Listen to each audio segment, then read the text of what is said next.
Diri sa bukid guys is wala jud kay laing mas snack nga mga lami ba. Mao ni kaning adlaw kay lagi gigutom man ko o gusto sa kumo snack ba pero kay layo man lagi kay mi sa syudad or layo kay mi sa lungsod mao nang dili ka basta-basta makakaon og lami. Pero dili ka dapat mabalaka nga magutom ka basta kugihan lang ka o kabalo ka magtanom-tanom. Og kani nga tanom is tanom ni sa ko ang fatherland. Kay gusto man lagi kumo snack mao nang nisoroy ko diri sa ihang uma. Pero kani iyang mga tinanom guys is super dool rasad kay ni sa mong balay. Og iniwi guys inaana di ay kainit ang bukid karon, grabe ka sakit o grabe jud siya kainit ba. Mao nang nako diri sa bukid di jud pwede nga di ko magpalaban og sunscreen diri please lang. Og anyway guys, maayo dayong adlaw sa ato ang tanan no. Og sa mga nangutana di ay og asa dapit akong lugar og asa dapit ang among bukid. So located ay ni sa Anunang Aurora, Zamboanga del Sur. So ang among city is Pagadian City. Og kaning adlaw di ay isa ako ang pagpanguha ning balanghoy is wa jud ko kadala og sundang. Mao nang nagliso jud ko unsaon ako pagkuha ang unod. Og mangibot sa day kag balanghoy guys no, dili jud ay ka magbase kung unsa kadako ang imong lawas please lang. Kay kung unsa kadako imong lawas makapud kawik ang imong kusog.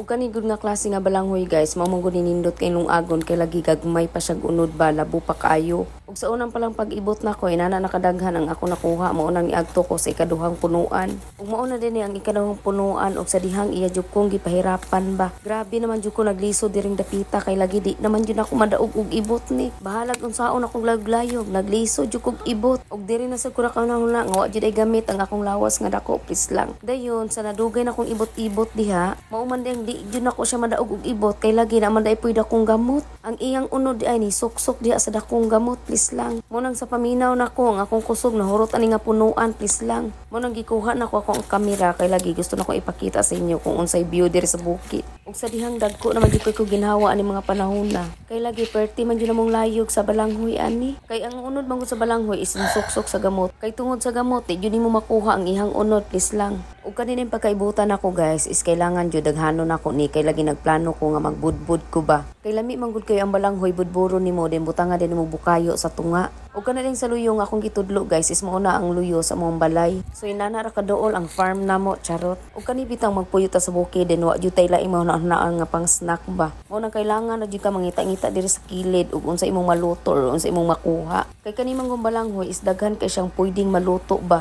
Pwede man gud nimo latikan. Pwede sa ka magputog balanghoy sa gulan din nimo mga ungol nga butong. Ug pwede sa nimo himuong keeping. Pero ang pinakalami jud sa balanghoy nga pwede niyang mabuhat is kana jung magkeeping ka ba. Dayon butangan din nimo latex sa ibabaw wa na impas kalami man jud ana. Ug kani pa jung pagkaibutan ako hapit pa jud intawon ko natikangkang please lang. Ug mao din ni ang gamot nga kontrabida kay nga iya jung gihurot ang ako ang kusog. Kay kani man laging usahay ang atong utok is tulog. Mao nang di jud ta kan una og dalas mga importanteng gamit ba. Og inanit ay kadaghan na ang balanghoy nga akong nakuha nga grabe jud gihurot ang ako ang kusog ba. Pag human akong kuha so ako na ning gipanitan. Dayon maglungag ra di ko gamay ani igo pang snack namo kay lagi ang mga on diri is tulo ra mi kabuok. Ug kaning uban nga balanghoy ani is ako ning budburon. Pero didto na nako ipakita sa inyo sa second video na sad nato ba. Ug sunod na sad akong buhaton aning balanghoy is magputo na sad ko. Mintras na pa ko diri sa bukid ako na lang jud ning lubos-luboson tanan ang wa na ko nakaon sa syudad ba. Kay grabe makamingaw kay mga pagkaon sa bukid. Simple kay siya pero lami kay ug healthy kay ba. Mao nang ubang mga tawo nga nakapuyo sa bukid din ang langyaw na din wa nakabalik sa bukid og pila ka tuig kay mingawon jud na sila sa mga pagkaon sa bukid. Pero ang makarelate ra sad ani nga mga pagkaon katurpong nagdako sa bukid or nakasulay unsay kinabuhi sa bukid. Kay diri ka sa bukid ang imong snack diri kun di kamote, balanghoy, gabi or palaw. Kana sang palaw guys ba nga marami to siya gabi so wala jud ko kakaon na pila na kadikada ba. Lami sa kanang palaw sa gabi nga imuhang latikan. Ug kana sang kulo ba sige ko pangita na diri sa bukid pero wala jud ko kakita na nga pagkaon ba. Og anyway guys, diri na ko magundang og tabi no ug morasan na akong i-share sa inyo. I'm Emily and thank you for watching. Mao nang bye mo oy.